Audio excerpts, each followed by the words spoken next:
بد نصیبی کی پہچان۔ حضور صلی اللہ علیہ وآلہ وسلم نے فرمایا 4 چیزیں بد نصیبی کی پہچان ہیں۔ پہلا، آنکھوں کا خشک ہونا۔ بسم اللہ الرحمن الرحیم۔ حضور اکرم صلی اللہ علیہ وآلہ وسلم نے فرمایا 3 آدمیوں کا گھر اللہ پاک جنت کے درمیان بنائیں گے۔ نمبر 1، وہ شخص جو حق پر ہوتے ہوئے اللہ کی رضا کے لیے جھگڑا چھوڑ دے۔ نمبر 2، وہ شخص جو مذاق میں بھی جھوٹ نہ بولے۔ نمبر 3، وہ شخص جس کا اخلاق دوسروں کے ساتھ اچھا ہو۔ حضرت سیدنا ابو امامہ رضی اللہ تعالیٰ عنہ فرماتے ہیں کہ رسول اللہ صلی اللہ علیہ وآلہ وسلم نے فرمایا کہ جنت کے اطراف میں ایک گھر کا ضامن ہوں جو حق پر ہونے کے باوجود جھگڑا چھوڑ دے گا، اور اس شخص کے لیے جو مذاق و مزاح میں بھی جھوٹ بولنا چھوڑ دے جنت کے وسط میں ایک گھر کا ضامن ہو، اور اس شخص کے لیے جو اعلیٰ اخلاق کا مالک ہو اور جنت میں ایک مکان کا ضامن ہوں میں اس کے لیے بھی۔ اسی طرح حدیث شریف میں آتا ہے کہ رسول اللہ صلی اللہ علیہ وآلہ وسلم نے فرمایا وہ آدمی جس نے صدقہ دیا اور چھپا کر دیا یہاں تک کہ اس کے بائیں ہاتھ کو بھی پتہ نہیں چلا کہ اس کا دایاں ہاتھ کیا خرچ کر رہا ہے۔ فرض نماز پر زکوٰۃ، فرض روزہ ظاہر کرنے میں کوئی حرج نہیں بلکہ بہتر ہے، اس لیے فرض نماز مسجد میں باجماعت ادا کی جاتی ہے۔ فرض زکوٰۃ اور فرض روزے کا بھی قریب کے لوگوں کو علم ہوتا ہے، لہٰذا فرائض کا اظہار کرنا ناپسندیدہ نہیں ہے بلکہ فرائض کی ادائیگی مسلمانوں کے اسلام کی علامت ہے۔ البتہ نفلی نماز، نفلی روزہ اور خاص طور پر نفلی صدقہ لوگوں کے سامنے خود ظاہر کرنا ناپسندیدہ عمل ہے۔ نفلی صدقہ اللہ تبارک و تعالیٰ کے غضب کو دور کرتا ہے، آدمی کو جہنم سے بچاتا ہے اور خاتمہ بالخیر کا ذریعہ ہے۔ اس لیے حسب استطاعت خاموشی کے ساتھ نفلی صدقات کا اہتمام کرنا مومن کے ایمان کی علامت ہے۔ واضح رہے کہ نفلی صدقے کا ثواب ضائع کرنے والی 2 چیزیں ہیں۔ نمبر 1، دکھاوا، اور دوسرا صدقے کا احسان جتانا۔ قرآن مجید میں اللہ تعالیٰ کا ارشاد ہے، اے ایمان والو اپنے صدقات احسان جتا کر اور تکلیف پہنچا کر ضائع مت کرو، جیسے وہ شخص جو اپنا مال لوگوں کو دکھانے کے لیے خرچ کرتا ہے۔ لہذا نفلی صدقہ دیتے وقت اپنے آپ کو ان 2 خرابیوں سے بچانا نہایت ہی ضروری ہے۔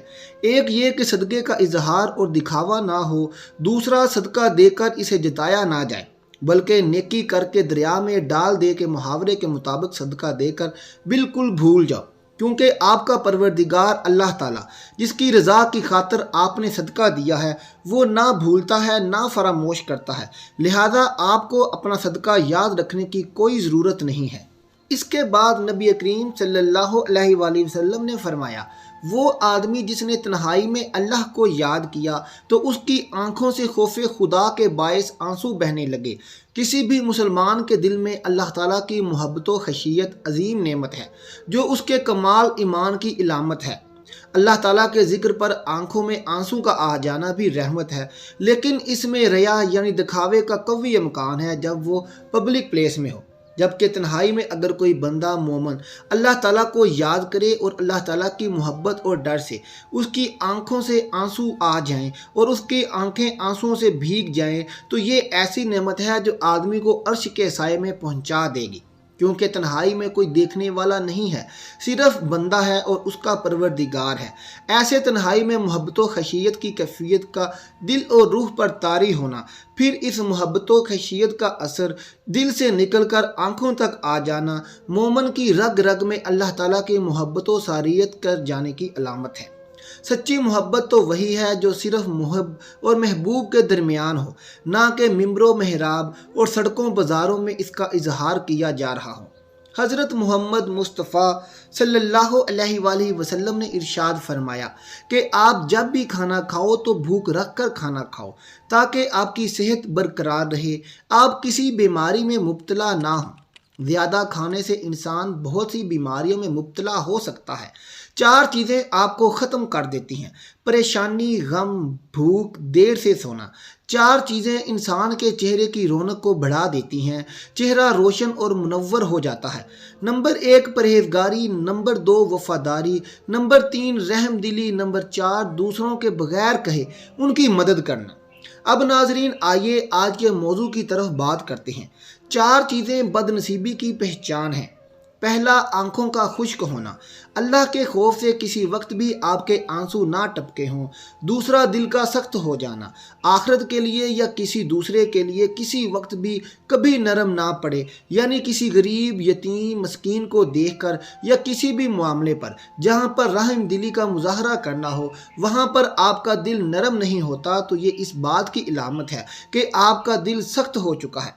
تیسرا امیدوں کا لمبا ہونا، لمبی لمبی امیدیں رکھنا کہ میں ابھی یہ کروں گا، 5 سال بعد یہ کروں گا، 10 سال بعد یہ کروں گا، اور پل بھر کی خبر نہیں کہ موت کب آ جائے۔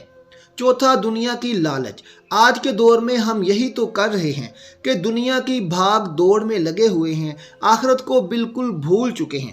حضرت حذیفہ رضی اللہ تعالیٰ عنہ بیان کرتے ہیں کہ میں نے حضور نبی کریم صلی اللہ علیہ وآلہ وسلم سے سنا، آپ صلی اللہ علیہ وآلہ وسلم نے فرمایا، ایک آدمی کی جب موت کا وقت آیا اور وہ اپنی زندگی سے مایوس ہو گیا تو اس نے اپنے اہل و عیال کو وصیت کی کہ جب میں مر جاؤں تو میرے لیے بہت سا ایندھن اکٹھا کر کے آگ جلانا اور مجھے جلا دینا۔ جب آگ میرے گوشت کو جلا کر ہڈیوں تک پہنچ جائے تو میرے جسم کو لے کر پیس ڈالنا اور کسی گرم ترین دن میں یا جس روز تیز ہوا چلے تو میری راکھ کو دریا میں ڈال دینا۔ بس اللہ تعالیٰ نے اس کے اجزاء کو جمع کیا اور فرمایا، تو نے ایسا کیوں کیا؟ اس نے جواب دیا، محض تجھ سے ڈرتے ہوئے۔ پس اللہ تبارک و تعالیٰ نے اس کی مغفرت فرما دی۔ حضرت ابو ہریرہ رضی اللہ تعالیٰ عنہ سے روایت ہے کہ آپ صلی اللہ علیہ وآلہ وسلم نے فرمایا، 3 لوگوں کی نماز قبول ہوتی ہے اور نہ ہی کوئی نیکی۔ نمبر 1، بھاگے ہوئے غلام کی جب تک کہ اپنے مالک کے پاس نہ آ جائے اور اس کے ہاتھ میں اپنا ہاتھ نہ دے دے۔ نمبر 2، ایسی عورت جس سے اس کا شوہر ناراض ہو۔ نمبر 3، مست شرابی کی جب تک شراب کا اثر ختم نہ ہو جائے۔